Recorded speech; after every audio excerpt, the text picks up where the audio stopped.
Hi, everyone. I'm Tyler Jazz Strang from BCR Music and Sound. I'm here with my student Tyler as well, and I'm going to show you what it's like to attend a virtual guitar lesson. I know a lot of people have never attended a virtual lesson before, and some people really question, are they that valuable? Will I really learn anything from that? So I want to pass this conversation on to Tyler and just ask him a few questions. So Tyler, how long have you been playing guitar? This is July now, and I just picked up the guitar in March, so about 4 months. Great. And how long have you been taking lessons? I actually started taking lessons with Tyler right from the get-go. I found the guitar that I wanted and needed some help learning how to play, so I've been learning that same 4 months with Tyler. Awesome. So I know that we have done in-person lessons before, and we're also now doing virtual lessons due to the pandemic. Obviously, virtual and in-person lessons, even after the pandemic, are interchangeable. So you can always take in-person or online lessons, whichever you prefer. So Tyler, what would you say are the differences? Are there any benefits of playing guitar and doing guitar lessons online? Have you found anything beneficial, or do you find it successful for your own personal learning? Yeah, certainly some of the benefits have been, you don't have to commute to the music store, and don't have to, lug the guitar around and get it there. So, it's in the comfort of your own home, and just being able to, finish up work and hop on a Zoom call or so be it, with Tyler here, and makes it a lot easier to pick it up and get learning. So Awesome. Yeah, and I found too that a lot of our, and tell me if I'm wrong, a lot of our communication about sheet music and things like that, we're able to actually hit it a little more effectively now that we can share screens on the online calls. We can walk through things very specifically and, hit specific notes or dynamics or techniques. Do you find that to be beneficial with the screen sharing function?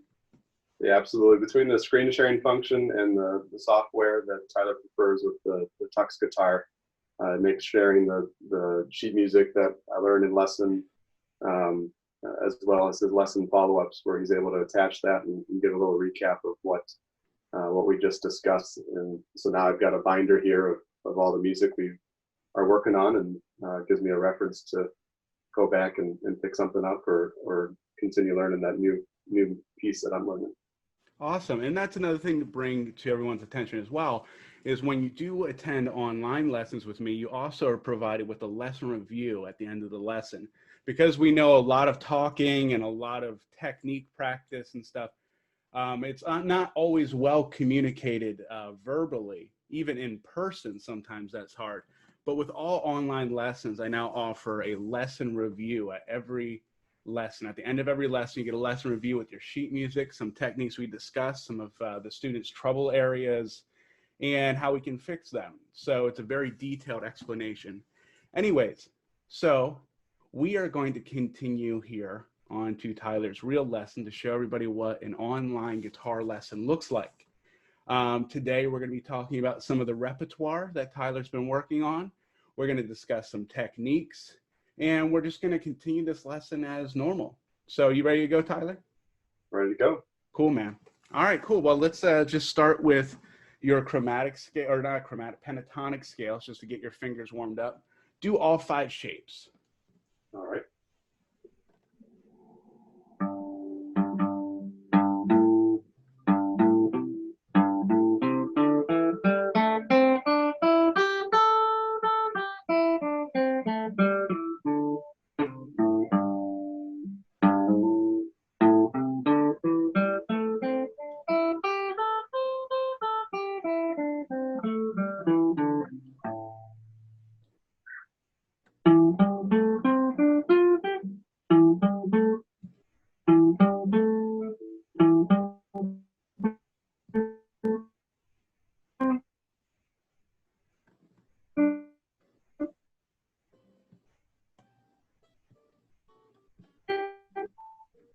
To refer to the new shapes that we learned last week.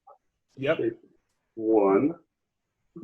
What was the nomenclature again with Yep, shape 1 is the major pentatonic shape. That major. So yeah, that'd be one of the ones I learned last week. Yep. All right. 810. 810 is.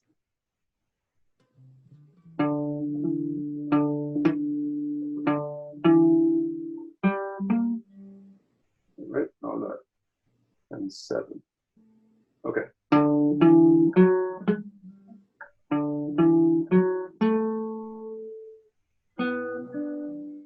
Oh, I'm not even the right fret. It's all right. Yeah. There you are. There we go. 7, 9.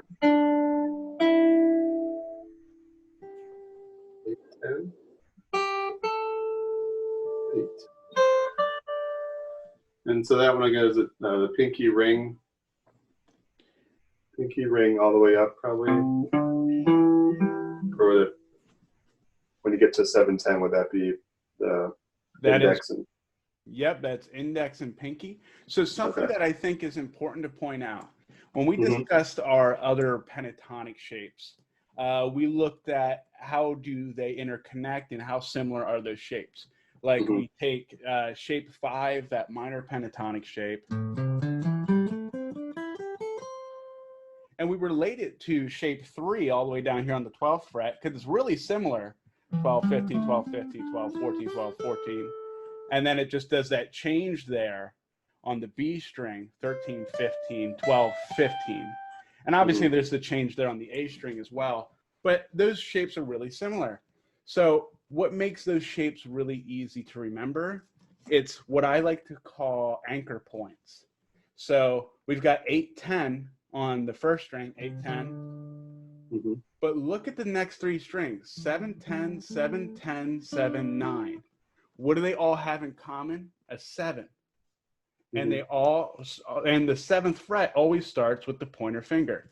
So that's something to think about, how you can relate and how you can memorize a little quicker. Okay, so I know the 6th string, we've got 8, 10 or C to D. And then 7, 10, 7, 10, 7, 9.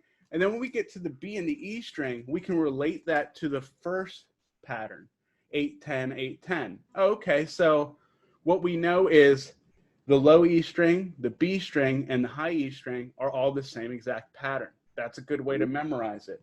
The next way we can memorize the rest of the strings is we know the rest of them, the A, the D, and the G, all start on the 7th fret. So 8, 10, 7, 10, 7, 10, 7, 9. And then we repeat what we did on the first string on the B and the E. 8, 10, 8, 10. So it's a good way to try to memorize that. That's one way you can look at those patterns, because I know it's a new pattern entirely. So let me give it another try. So I noticed your middle finger there for 8, 10 then? Yep. Middle pinky. Middle pinky, yep. That's an easier transition, so.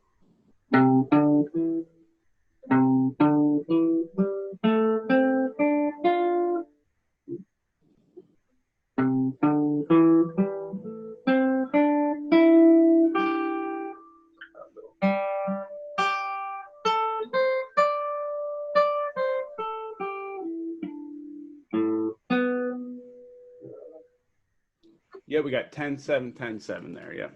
7, 10, 7. Okay.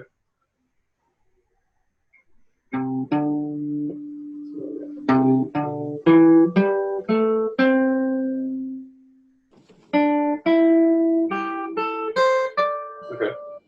Right. So I don't know if that helps you at all, but I find that very helpful. It's like kind of understanding anchor points and where does the pattern repeat. So yeah, like definitely. Right.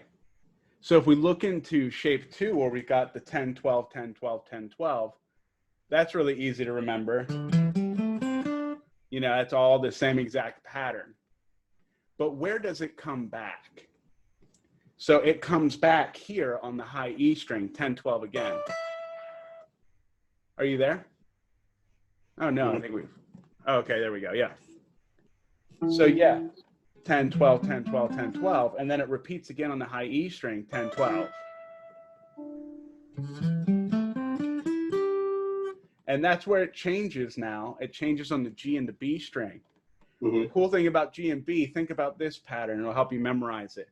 Pointer, pinky on G, 9, 12.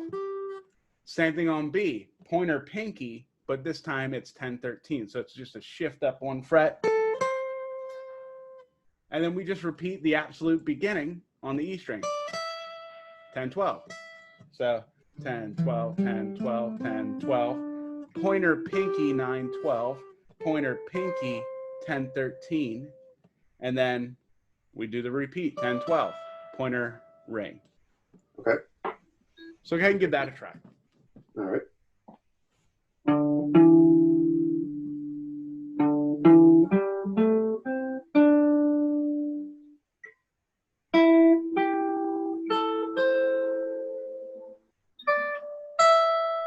Nice. Okay.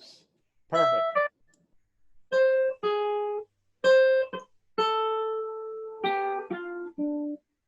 I lost that one there. Going backwards, I haven't done that one yet. It's all right. That's fine. I'll try going up again. Yeah, go ahead. Seem to get that.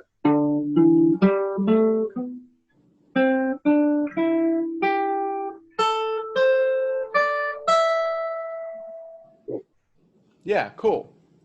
So anyways, yep, so that is going down. But it's a great way to memorize it, is kind of to just think, when we're looking at the sheet music there, what are the similarities?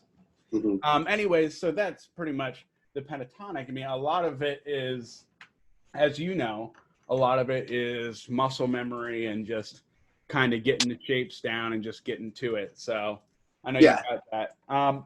So anyways, today I wanted to talk about some repertoire. Today I finished the rest of my transcription and arrangement of Kings of Leon. So I want to hit that one now. I know we haven't worked on that in a little, but because I finished it, and the part is actually, you only have to learn like 2 more parts and it's over, and they're really easy parts. So I want to pop that up here for you, and I'm going to share my screen once I have it up. And have you been practicing Kings of Leon a little bit?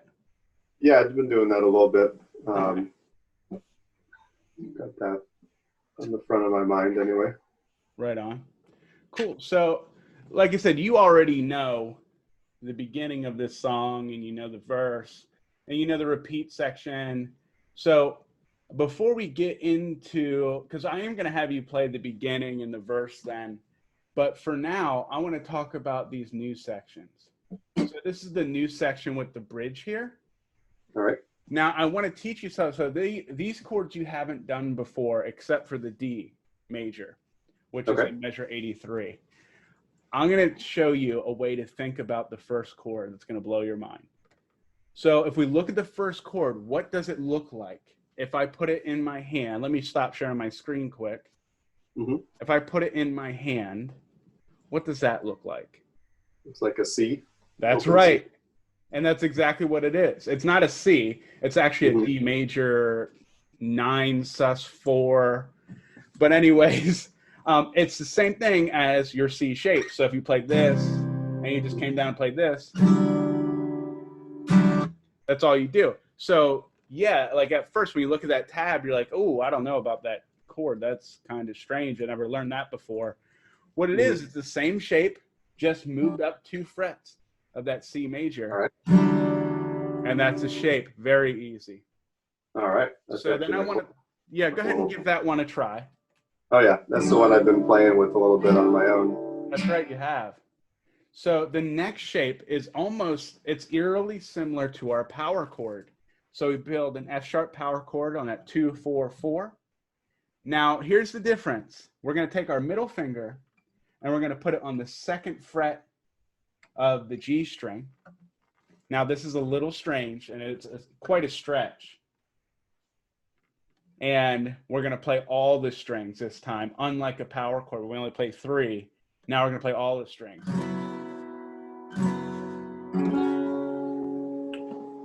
That doesn't quite sound like I've got it. Yep, so your middle finger on the 2nd fret of the G string. middle finger on the second fret of the G string, pointer finger on the second fret of the low E, and then we form the power chord with the ring and pinky, and then we play all 6 strings. Now, I want to show you a different way to play this as well. So this kind of goes against what I've taught you before about having the thumb below the neck. But like I said, you know, guitar is about breaking rules sometimes. There's a different way to create this chord. You can stick the thumb over on the second fret and then just play your power chord, so the ring, pinky, and then you put your pointer finger on the second fret of the G string, and you can do it this way.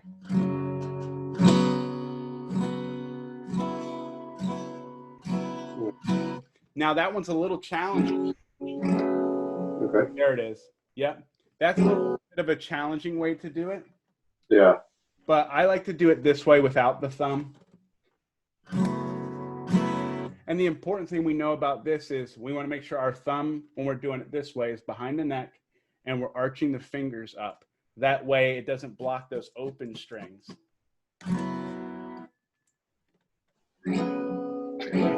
Yep. Perfect. So I'm going to go back to my shared screen here.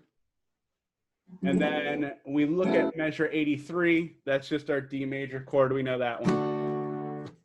Now measure 84, really easy. D major chord, but without the middle finger.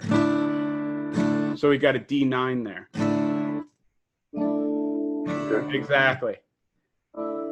And then finally, to end the bridge, we go back to that really weird chord, that F sharp. And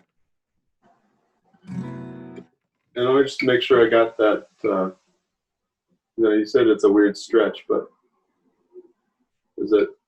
You said middle or index and middle is on the. I guess just to take the power chord part of it away, index and middle would be like that. Yep. Okay. And then.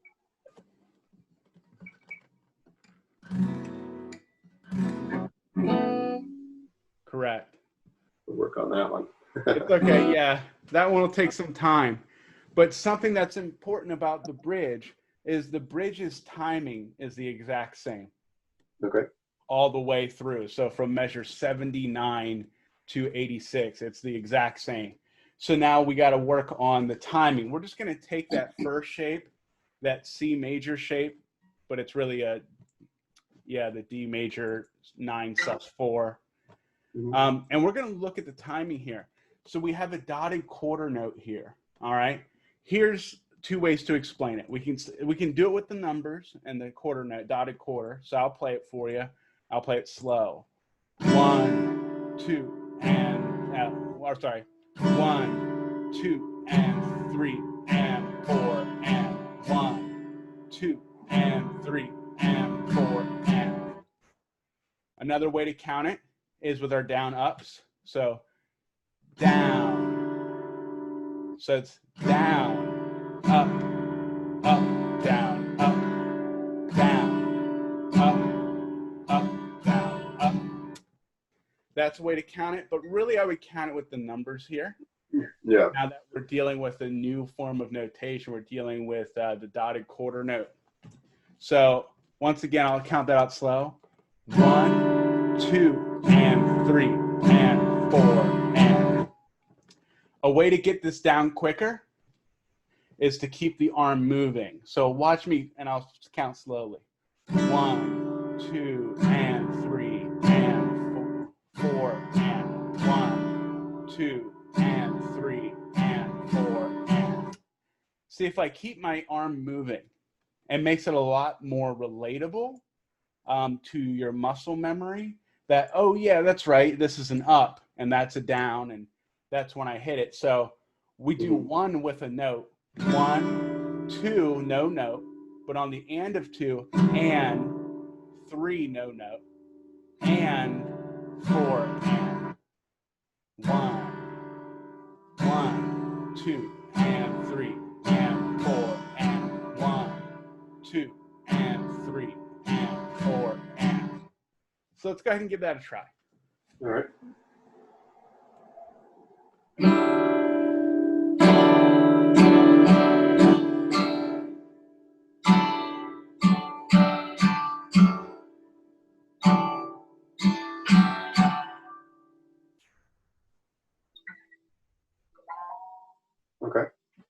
Okay, so give that a try again. I think you were missing beat 1 there. Okay.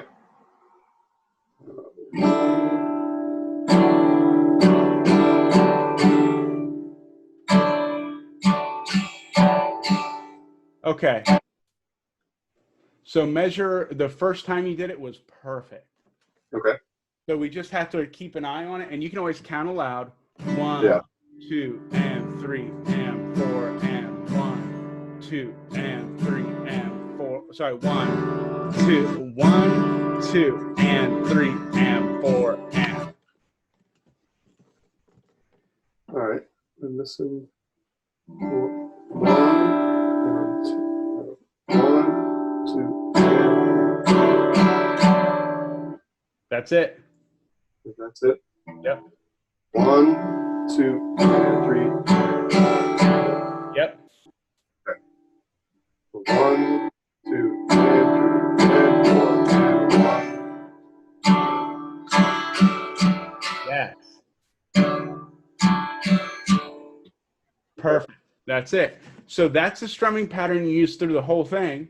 Now all we're going to do is change chords. Mhm. So let's go from 79 to 81.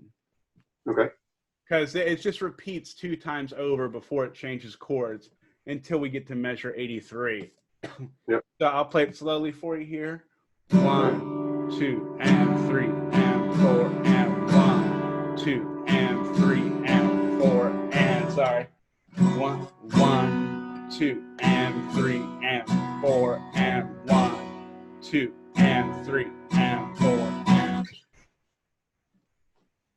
All right.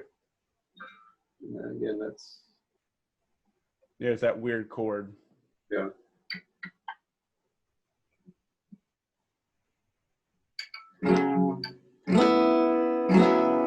Okay.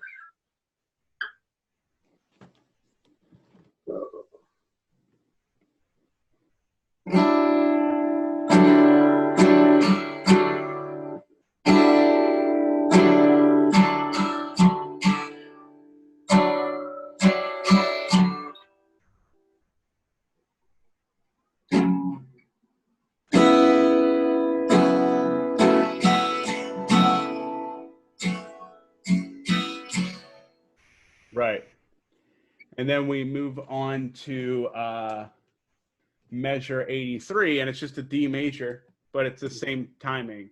1, 2, and 3, and 4, and 1, 2, and 3, and 4, and. So same timing, but then we just changed, we lift off that middle finger in 84. Okay. All right.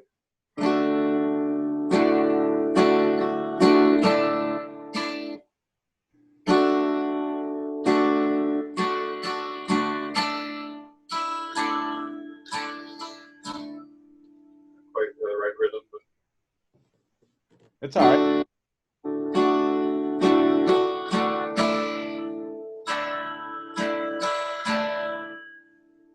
All right. Cool. So then we go into 85, same exact rhythm, same exact chord, same exact second chord, that F sharp power chord with the extension. 1, 2, and 3, and 4, and. But it changes here in 86. So 86, we just have like a little, it's kind of like a little turnaround here. So I'll play it for you. 1, 2, and 3, and 4, and 1, 2, 3, and 4, and. So we have those scratches there. But that's really easy. So yeah, let's go from 85 to 86 real quick.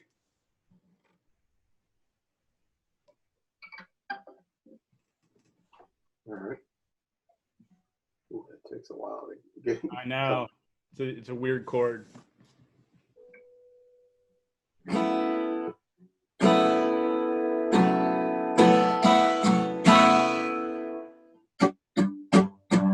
Right. Correct. So that one's going to be part of your homework, just that whole thing, that whole timing and the new chords. It might take some time. But Right. now I want to move on to the final verse chords, kind of like the outro, really. Okay. So this is the same thing we discussed way back when we were talking about the verse. Remember, we had the arpeggiated pattern. We had the...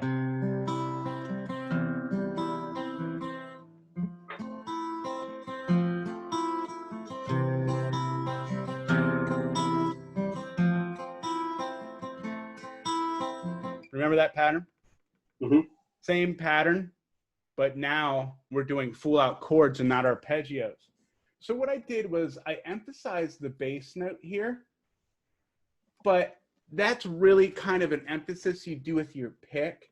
If you accidentally strike all the strings, it's not going to be a big deal. That's fine. Mm-hmm. It's more about, this is kind of accentuating how the bass moves. So we've got boom, but da da da da da da da da da.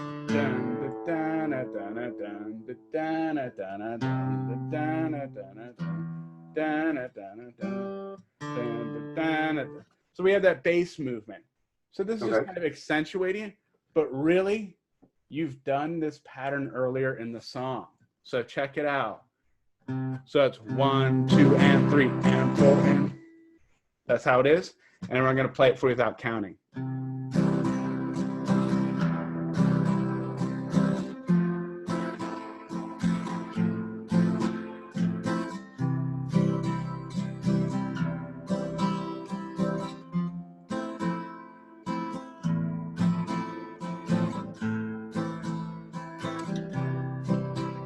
'97. And then it just does that repeat, that A minor again.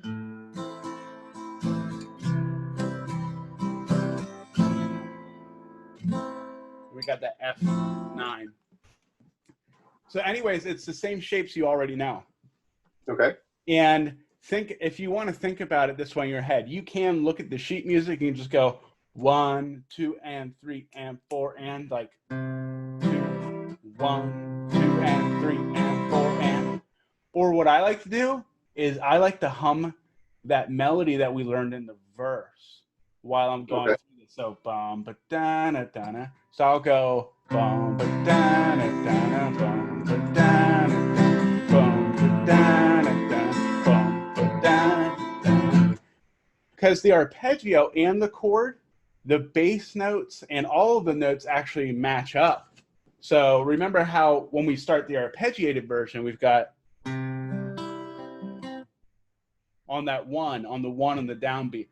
1, 1, 1. It's the same thing here, but instead of arpeggiating and string skipping like we learned earlier, now it's just chords. So it's even easier. So why don't you give this a try and first try to count it with the melody in mind, see if that helps. And if it doesn't, then we're going to go back and see how the sheet music can help. Okay. So same exact chords though. No changing of chords. It's the same stuff you already know. All right.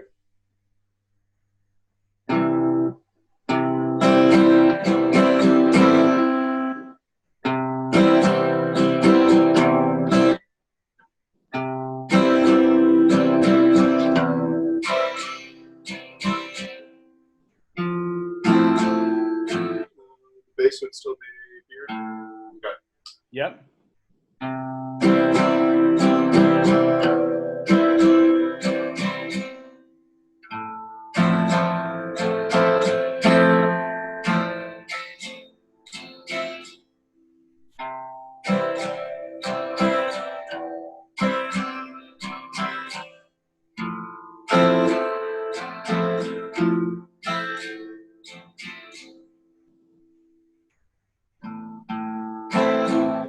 Is that right? Yep. A minor. A minor to C to F again.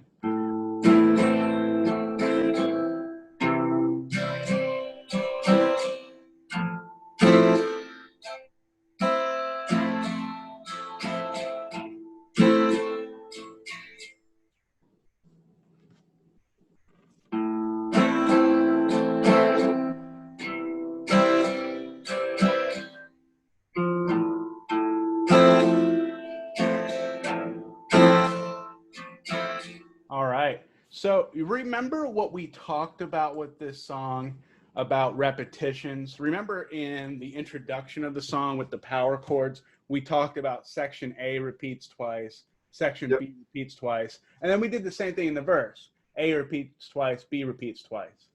Mm-hmm. So at the end of this song, it's a little bit different. So A repeats twice, that C to this E over C to the F. So that first part repeats twice. And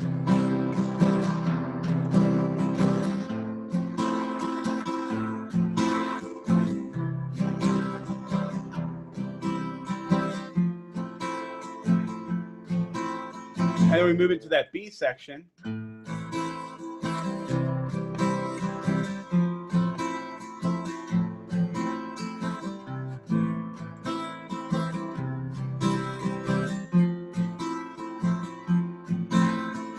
Now at the end, it repeats one more time, but it stops with a whole note here on the F Okay. in measure 105. So here's the third repeat.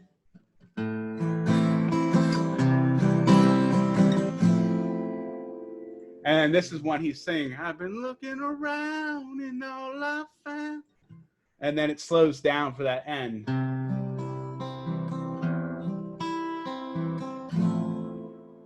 And all I see.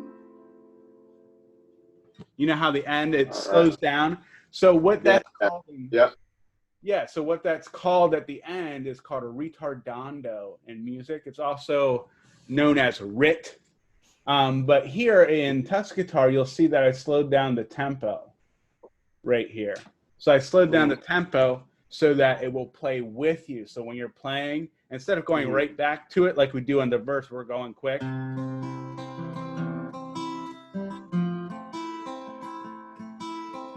Instead of that, we're just...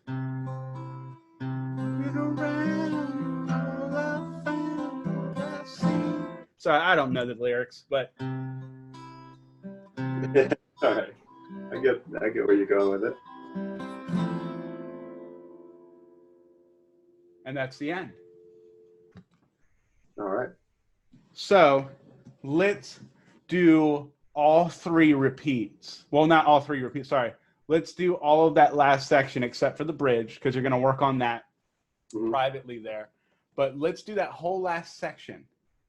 All right. And remember, on the third repeat of section B, of those B verse chords, on the third repeat, instead of going back to F and... we're just doing a full F chord right there, or sorry, the full F9, and we're just holding it out. And then we start the verse again, but this time slower. And we're ending on that F once more. Ends on the F. Yeah. Okay. Cool. All right. So yeah, let's... Well, I don't know how well you have it memorized, but yeah, here we go. That's the whole thing. Well. Yeah, it'd be C. Yep. E over C. C for, or yeah. Yep. E over C, and then that's for 8 bars, right? No, that's oh yeah, the whole section, yeah, is 8 bars, yeah. Yeah. And then so that do that section for 8 bars, and then A. Yep. And then we do the A section for... And then A one more time. All right. Yep. I think I've got it. Go ahead.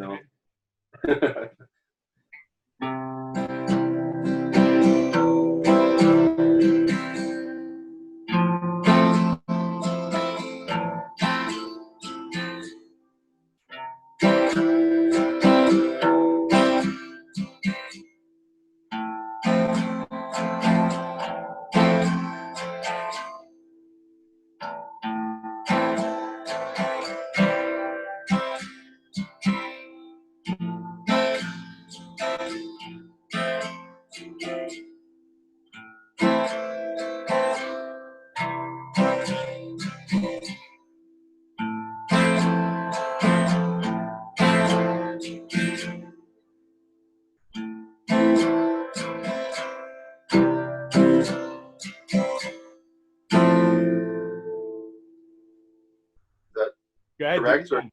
Yep, go ahead, do the end. All right. Remember, it's slow.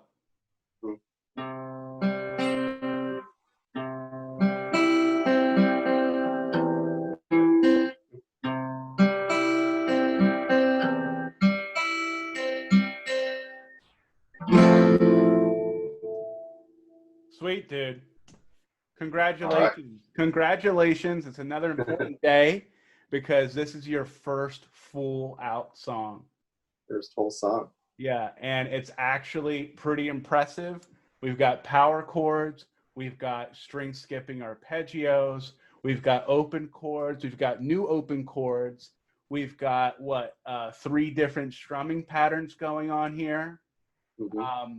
You should be really proud of yourself. This is a big accomplishment because we've covered so many techniques in this song, and you've proven to be just rocking with it. From the last time we checked it, you know, we did the intro, we did the verse, and went back to the intro, went back to the verse, and now today we're going over the bridge and the end of this song. And you pretty much have the end. It's just that bridge. So really, I mean, obviously work on it all.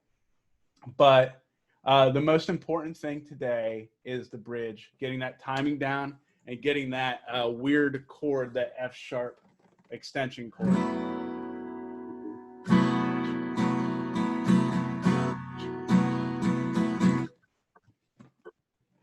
Mm-hmm. Already by the end of the lesson, though, it's feeling better. Yes. Cool. Awesome, dude. So what I will do is I will send the sheet music now to your email, and I'll send you your lesson review. But mainly it is just it's just the bridge. Keep working on the pentatonic scales. We'll keep, you know, hitting that. And next week I'm going to check this, make sure it's good. And if you have any questions, we'll go over them.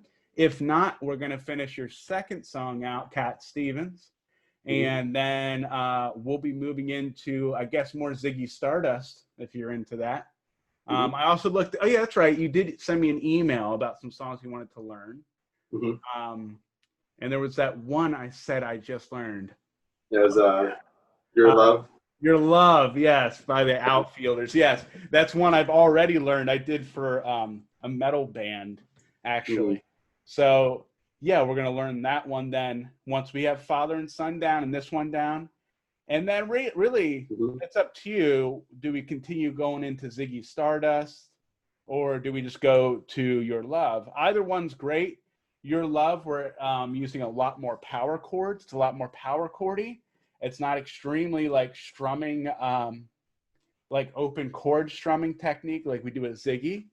But it is really good to kind of get out of open chords and start experimenting with more of the power chord stuff, because we have a lot of palm muting there, which we've discussed before, and we have a lot of different attention to dynamics.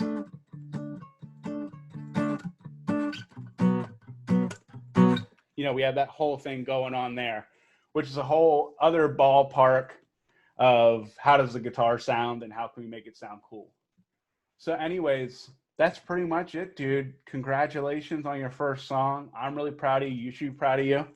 And we'll check the status of it next week. And, oh yeah, as for this recording, when this Zoom chat's over, it has to render the recording and everything. Okay. Once the recording's over and it's been rendered and all that, I'll also attach that to your lesson review so that you can review this. Okay. Sounds good. Man. Congratulations. I will see you next week. Thank you very much. We'll see you then. Yep. See you then, dude.